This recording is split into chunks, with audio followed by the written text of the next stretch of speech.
പറഞ്ഞു, അമ്മേ എനിക്ക് ഒട്ടും വയ്യമ്മേന്ന് പറഞ്ഞു. അപ്പം അമ്മ പറഞ്ഞു, മോൻ പോയി പ്രാർത്ഥിക്കും, മാതാവ് മോൻ്റെ അസുഖം മാറ്റുമെന്ന് പറഞ്ഞു.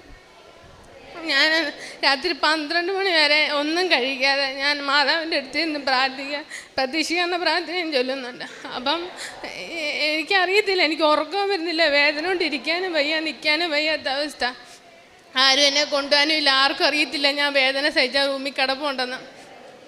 അപ്പോൾ അമ്മ ഫോൺ വിളിച്ച് രാത്രി 12 മണിയായപ്പം അമ്മ ചോദിച്ചു, എന്നെ അമ്മയെ വിളിച്ചേന്ന് ചോദിച്ചപ്പോൾ പറഞ്ഞു, അമ്മയോട് ആരാണ്ട് പറഞ്ഞു മോനെ വിളിക്കുന്ന. അങ്ങനെ അമ്മ ഫോൺ വിളിച്ചിട്ട് മോൻ പോയി കിടന്ന് ഉറങ്ങിക്കോ, അമ്മ മോൻ്റെ അസുഖം രാവിലെ നേരം വെളുപ്പിങ്ങും മാറ്റും, അമ്മ ഇവിടെ നിന്ന് പ്രതീക്ഷിക്കുന്ന പ്രാർത്ഥന ചൊല്ലിക്കോളാം എന്ന് പറഞ്ഞു. അങ്ങനെ ഞാൻ ഉറങ്ങി, അവിടെ ഞാൻ നിലത്ത് കിടന്ന് ഉറങ്ങിപ്പോയി. രാവിലെ എഴുന്നേറ്റ് എനിക്കവിടെ സിസ്റ്റം ഉണ്ടായെന്ന് പോലും എനിക്കറിയത്തില്ല. അവിടെ മുടയില്ല, കുരുയില്ല, പാടുമില്ല, ഒന്നുമില്ല. അന്ന് തൊട്ട്